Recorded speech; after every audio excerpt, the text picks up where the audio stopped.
लोकसभा चुनाव 2024 से पहले समाजवादी पार्टी को एक बार फिर बड़ा झटका लगा है। समाजवादी पार्टी में जिला उपाध्यक्ष के पद पर रहे संदीप सिंह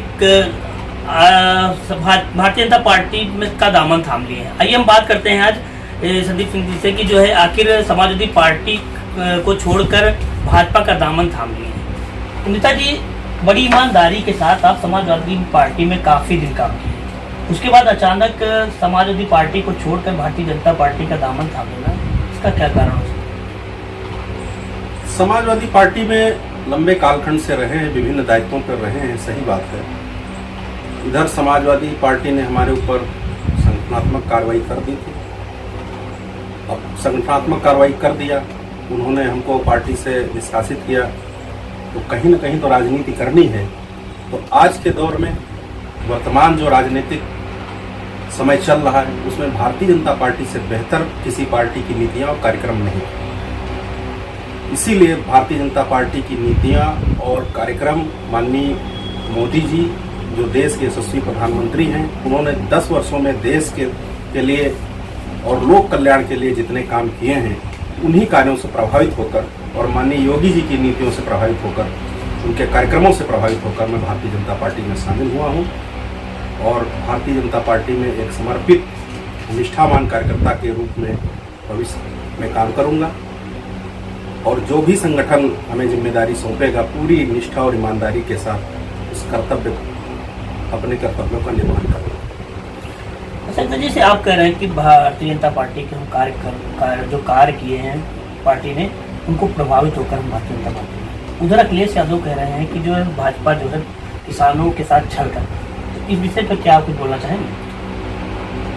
अखिलेश जी जो आरोप लगा रहे हैं, राजनीति में प्रायः अपोजिशन की पार्टियां जो विरोधी दल के नेता होते हैं, इनका काम होता है ये आरोप लगाना, उसी क्रम में केवल है और ऐसा कुछ नहीं है। अखिलेश जी भी मुख्यमंत्री रहे हैं, तो उन्होंने कितना किसानों के लिए काम किया? अगर उन्होंने वो अपने कार्यक्रम बताएं कि उन्होंने 12 से 17 तक कितना किसानों के कल्याण के लिए काम किया है। आज 17 के बाद योगी जी 22 तक रहे, 22 के बाद पुनः है। पश्चिमी उत्तर प्रदेश में आप आज चले जाइए, समाजवादी पार्टी का कार्यकाल रहा हो चाहे बहुजन समाज पार्टी का कार्यकाल रहा हो, गन्ना किसानों का कभी बकाया समय पर नहीं मिलता।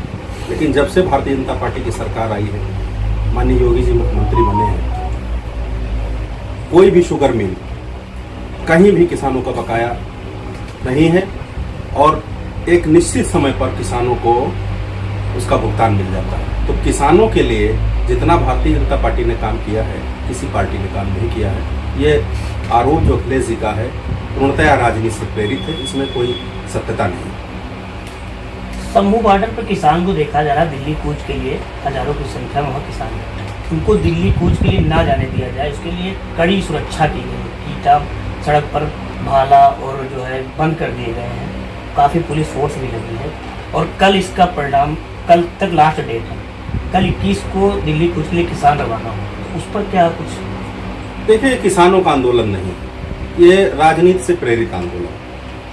और जो किसान अपने आप को जो किसान नेता कह रहे हैं, वो वास्तव में किसान नेता नहीं है, वो कहीं ना कहीं कांग्रेस से प्रेरित हैं, आम आदमी पार्टी से प्रेरित हैं और जो किसान नेता हैं वो किसानों की समस्याओं को लेकर नहीं लड़ रहे हैं, वो अपनी निजी समस्याओं को लेकर लड़ रहे हैं। और ये सरकार किसानों के प्रति बहुत ईमानदार है। न्यूनतम समर्थन मूल्य जो सरकार ने जो तय किया है, पूरी ईमानदारी के साथ सेंटरों पर खरीद होती है, किसानों को उनके उत्पाद का सही समय पर मूल्य मिलता है।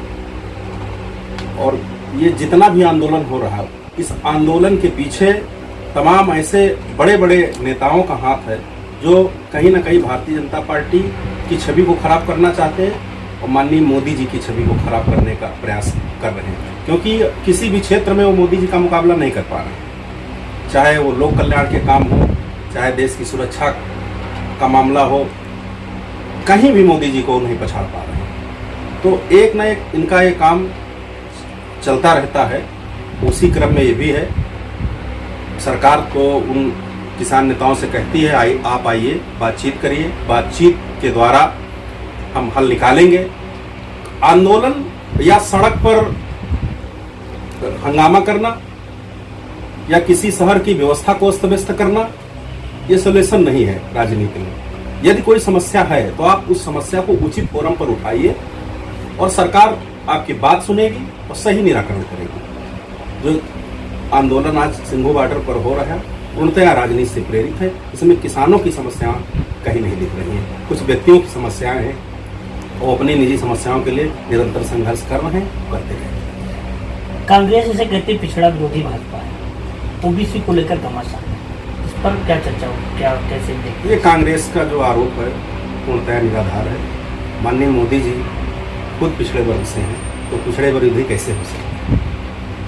भारतीय जनता पार्टी सभी जाति धर्म वर्ग मजहब को साथ लेकर चलती है, सभी का सम्मान करती है, सभी के लिए भारतीय जनता पार्टी में सम्मान है, किसी एक जाति वर्ग के लिए काम नहीं करती है। ये सब विपक्षी दलों के हथकंडे हैं, वहाँ ये सब जाति धर्म मजहब चलता है, भाजपा में ऐसा कुछ नहीं। जैसे प्रधानमंत्री जी कह रहे हैं कि इस बार लोकसभा चुनाव 400 के पार जाएगा, तो आपको क्या लगता है कि इस बार 400 पार हो सकता है?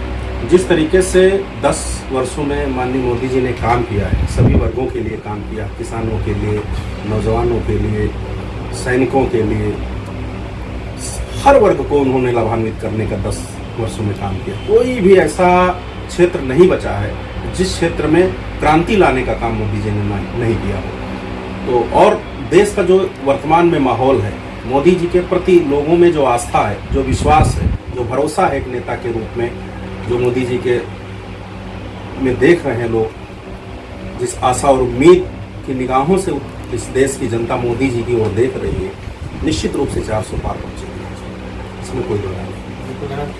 आपने देखा कि हमारे इंटरव्यू एपिसोड में संदीप सिंह थे, ये समाजवादी पार्टी से कई वर्षों तक जिला उपाध्यक्ष और कई पदों पर काम किए। उसके बाद जो भारतीय जनता पार्टी के कार्यों से प्रभावित होकर समाजवादी पार्टी छोड़कर भारतीय जनता पार्टी में शामिल हो गए, और इनकी जो आस्था है, उनका यही कहना है कि जो हम भारतीय जनता पार्टी में तन मन धन से कार्य करेंगे और जो दायित्व ऊपर से देंगे वो ईमानदारी से निभाएंगे। बाराबंकी से रवि।